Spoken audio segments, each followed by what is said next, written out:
Hello, welcome or welcome back to my channel. My name is Fran, and today I would like to talk about the link between quantum physics and the 3D, the reality that we experience on a daily basis.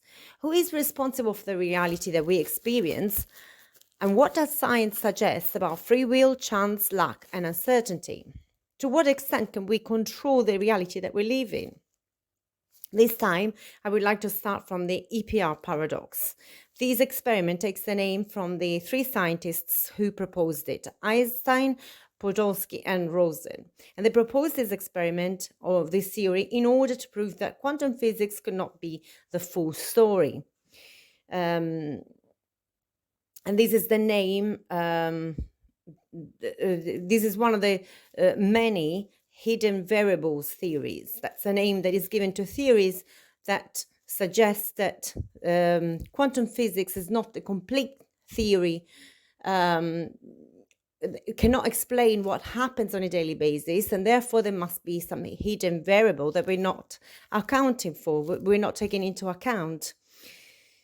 For instance, Einstein, with his theory of relativity, proved mathematically that information cannot travel ever faster than the speed of light. However, quantum physics showed that subatomic particles, which have been entangled or linked in a specific way, can communicate across immense distances instantaneously. This suggests one or two things. Either they are information is traveling faster than the speed of light, which disproves the theory of relativity, or, as Einstein proposed, there must be a hidden variable, some other thing that we don't see in action, or it may be that space is an illusion. So Einstein proposed with Podolsky and Rosen that there must be an underlying reality, an invisible clockwork which controls the workings of the universe and gives the appearance of uncertainty. In other words, each of the electrons always had a well-defined spin, for instance, and well-defined characteristics. Things are real even when we're not looking at them. They are not, as quantum physics suggests, in a superposition of states. They don't exist in both states, like either or. And only when we look at them, we collapse the particle and make them real. Things exist, Einstein suggested, whether or not we are looking at them, and no communication can ever travel faster than the speed of light. But later experiments, such as the double slit experiment by Thomas Young, proved that we are either forced to abandon locality and allow superluminal communication or communication of information above the speed of light, or we are forced to abandon reality as we know it, invoking the collapse of the wave function, thus suggesting that we create the reality that we look at. We collapse the specific reality that we are looking at, that we are observing. There is, however, a solution to this conundrum. The many worlds interpretation, which allows for reality to always exist independent of observation. For information not to travel above the speed of light. In this interpretation of quantum physics, multiple realities or parallel universes already exist, whether or not we observe them. And it doesn't need to collapse the collapse of the wave function. Our observation does not collapse reality or create reality. We already exist somewhere. Observation simply moves us to that reality. Consciousness takes us to the reality that we observe. It's not so much that information travels, therefore, faster than the speed of light, rather that at the level of consciousness, the quantum level, space and time do not apply, do not exist as we know them. On the subject of quantum jumps, in other words, the peculiar feature of subatomic particles to jump from one energy level to another without crossing the space in between, or to say it differently, they gather or lose enough energy to reach a threshold which allows them to jump, in quotes, in quotation marks, to a higher or lower energy level. Thus changing the nature of the chemical element they give birth to. So, on this subject, Erwin Schrödinger, the physicist who became famous for the so-called cat-in-the-box thought experiment, which we will discuss later, said that there is nothing in experimental physics which has to be interpreted in terms of discrete particles. And he added, we may not know what a particle is, but we have now gained insight in what it is not. And he continued, it is not a durable little thing with individuality. If this doesn't completely shock you, it means that you haven't completely grasped the immensity of Schrödinger's conclusions about the nature of reality and particles. But wait, there is more. He carried on. If we see an electron at position A and a split second later we see another electron at a nearby position B, there is no way of telling whether it is in fact the same electron. And particles which have neither well-defined trajectories nor well-defined individuality simply are not particles. It is better to regard a particle not as a permanent entity, but as an instantaneous event. Sometimes these events form chains that give the illusion of permanent beings. Now, you might wonder why I'm telling you all this technical stuff about subatomic particles. Why should you even care about such technicalities? How is all this affecting our personal life, our everyday experience? Why should you care at all? Well, because we are made of electrons. Our 3D reality is made of electrons, of subatomic particles. Matter is electrons. All that is visible and tangible is made of electrons. So if electrons are not individual entities which move in predictable trajectories in space-time, if there is no continuity between one moment and the next, if the trajectory that we see is simply an optical illusion due to an assumption without any scientific basis, that what we see at different moments in time is not the same particle, not the same reality, moving across space in a linear time frame, if reality is not continuous but discrete at the core, then isn't it plausible that we could be shifting from one reality to a parallel reality at any moment in space-time, all the while giving the illusion of being the same reality at different moments in time? Now, what we know from quantum physics is also that at the subatomic level, time does not exist. There is no difference between past or future. A positron and an electron are simply the same thing traveling in different directions in space-time, the same particle with opposite charge. So if time does not exist, our feeling of moving along an imaginary timeline going from past to future is simply an illusion, a perceptual trick that our mind uses to give us the impression of continuity, when in actual fact we are simply shifting realities from moment to moment. The past does not cause or define our future. The only thing that causes our future to resemble our past is our belief or expectation that it should, because we operate from the illusory perspective of continuity. The more we delve into the, pardon the pun, matter of matter, the more it becomes obvious that our 3D world is an illusion created by our senses.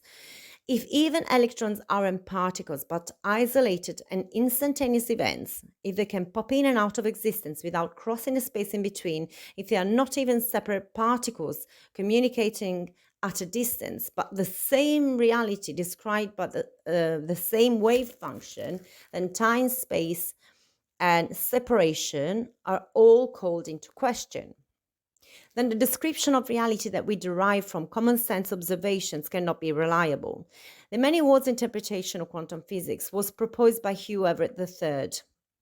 and was actually in fact, it was actually first proposed by Schrödinger when talking about his cat in the box thought experiment.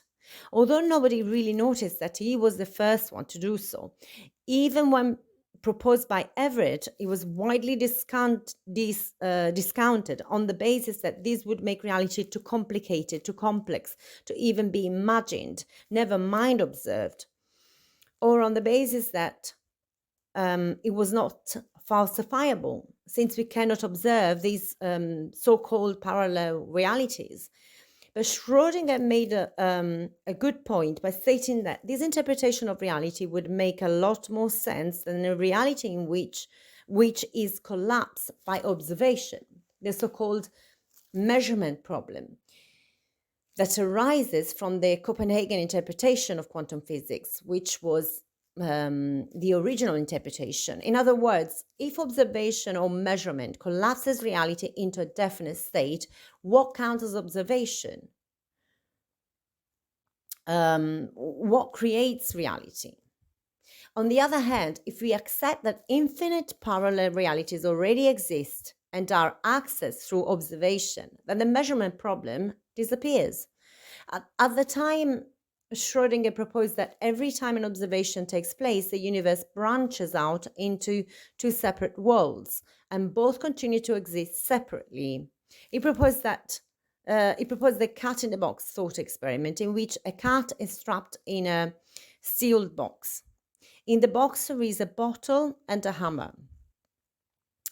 In the bottle, there's poison and a radioactive substance also is in the box. If a particle decays within a given time inside the box, then this triggers the hammer to break the bottle of poison and to kill the cat. Now, as decay of individual subatomic particles cannot be calculated nor predicted with any certainty, we can only get a probability of the particle decaying at a certain moment in time. In other words, there is no way of telling whether the cat inside the box is either dead or alive.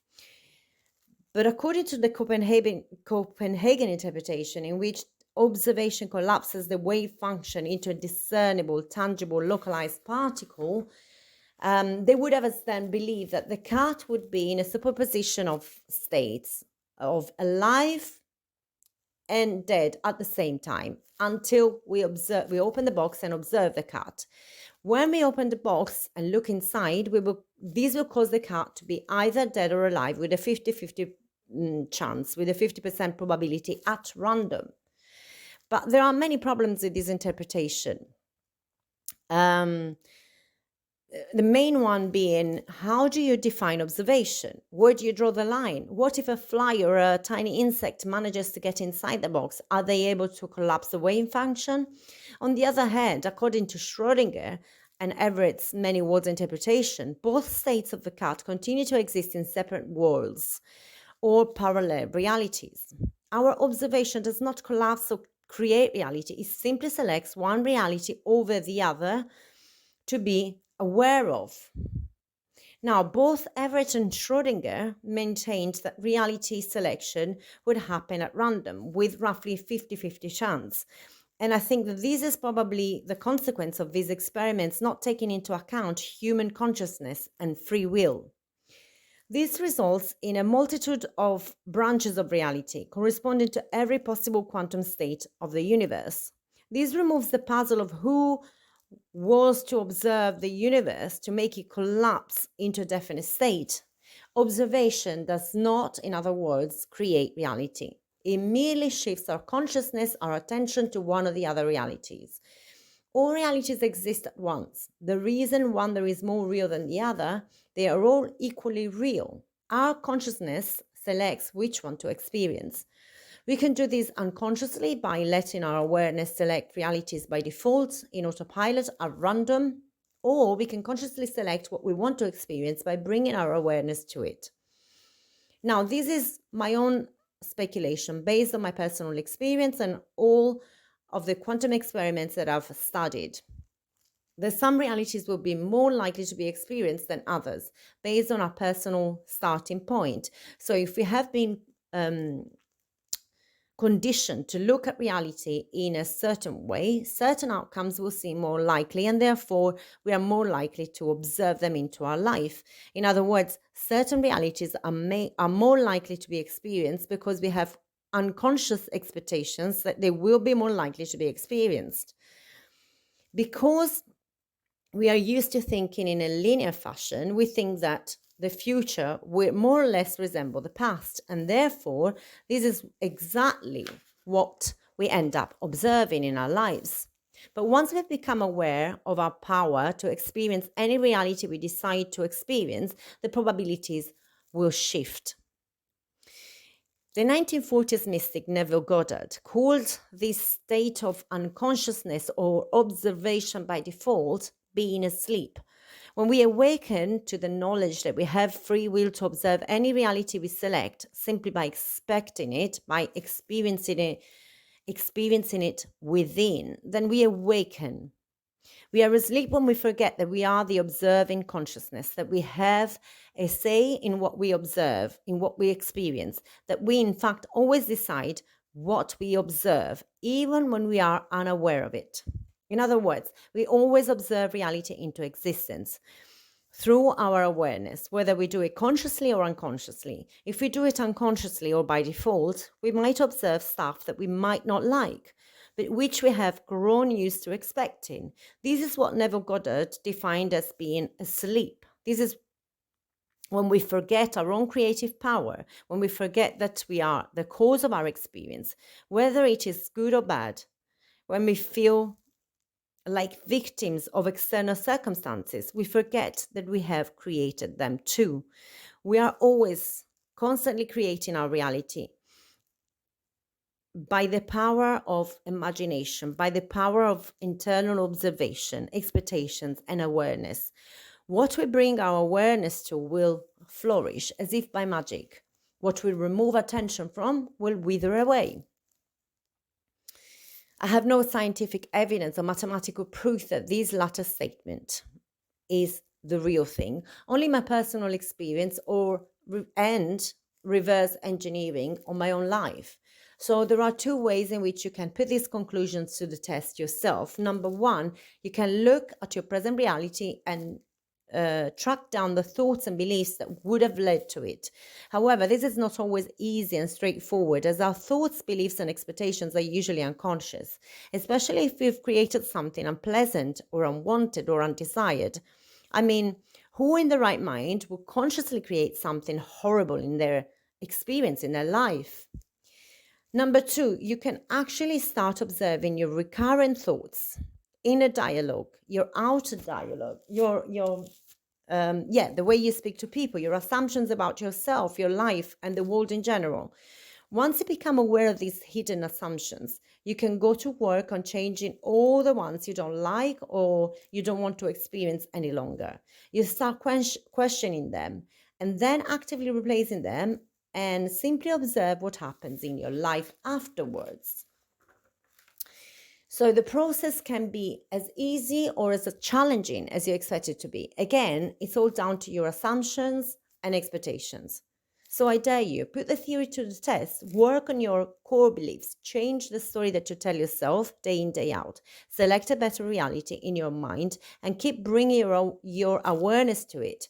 The 3D has no choice but to shift in the direction you steer it in.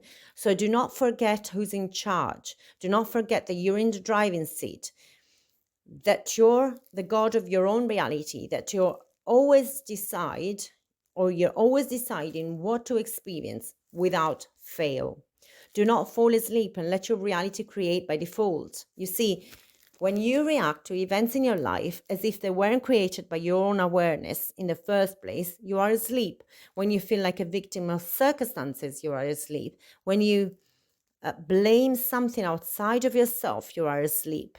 On the other hand, when you remember that you have the power to observe into reality any experience you desire, when you remember that you create you create your own reality, that you are the ultimate cause of your own 3D, you can disengage the autopilot and manually fly your desired destination. And if your reality is throwing rubbish at you, remember this: your reaction to circumstances creates, because when you react emotionally to stimuli in your physical reality, you have no choice but to bring your awareness and your attention to them. You cannot react to something while at the same time be unaware of it. So if events in your reality trigger you, there is only one way to deal with them. Remember that you must have created them somehow and use them as feedback to adjust your focus. So focus away from them, ignore them. So in the Bible, when it says turn the other cheek, that's exactly what it means. It means do not pay attention to the circumstances. Turn away from them. Imagine a 3D in your imagine your 3D as your air traffic control, giving you coordinates to get to your desired destination, to your desired reality. When you're going, of course, with your imagination and awareness, the air traffic controller will let you know that you need to adjust your coordinates. This is what our physical experience is for, to give us feedback so we can progressively awaken, expand, and create a better reality by remembering that the autopilot is not in charge. We are. We are the ones entering the destination and the coordinates into the program. We are the ones shifting the autopilot, or switching the autopilot on and shifting our attention for our own convenience. But we can disengage it at any point. We are flying into, and say we are flying into an unexpected turbulence or into a mountain or into another aircraft. We simply disengage the autopilot and fly the aircraft manually. That's what we do with our consciousness. We correct the course of our route as we go along by noticing and observing what the 3D reality is throwing at us. Remember this: there is no one above or outside of you flying your aircraft, deciding your fate, condemning you to a life of misery or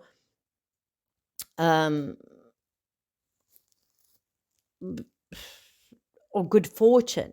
Either way, you are creating it all. You are creating it all, whether you create good, the bad, or the ugly. You're always the God of your reality. Or if you prefer, you are the observing consciousness. You decide which route to take, which reality to experience, which universe to become aware of. There is no reality, only awareness. Schrödinger himself, in his book What is Life, in which he focused on the biological aspect of the subject, from DNA, hereditary traits, and genetic mutation, all the way to determinism and free will, concluded that, and I quote, "Hence I am God Almighty." This is a quantum physicist. Schrödinger, having studied both quantum physics, cosmology, biology, and also Eastern religion and philosophy, came to the realization that the individual personal self is only a facet of the universal self. And if you've read Carl Jung's text, you will now recognize the similarities between these and the universal consciousness proposed by Jung. But Schrödinger's idea was more based in science and philosophy. If your thoughts, beliefs, and the environment you choose to experience can trigger genetic mutations, then it's clear that while you inherited the genetic code that made you who you were at birth, this is no way the end of the story, as you can influence which genes to switch on or off and which to pass on to future generations. So how we understand life and ourselves will not only influence how we live our lives and respond to challenges in the environment, but it will affect the genetic code that we pass on to future generations. In this sense, we are indeed God Almighty, triggering genetic mutations.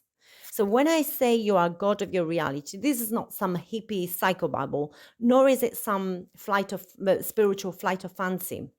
The universal language of life, the genetic code, is telling us that how we interpret and react to the environment affects how human life will evolve in the future.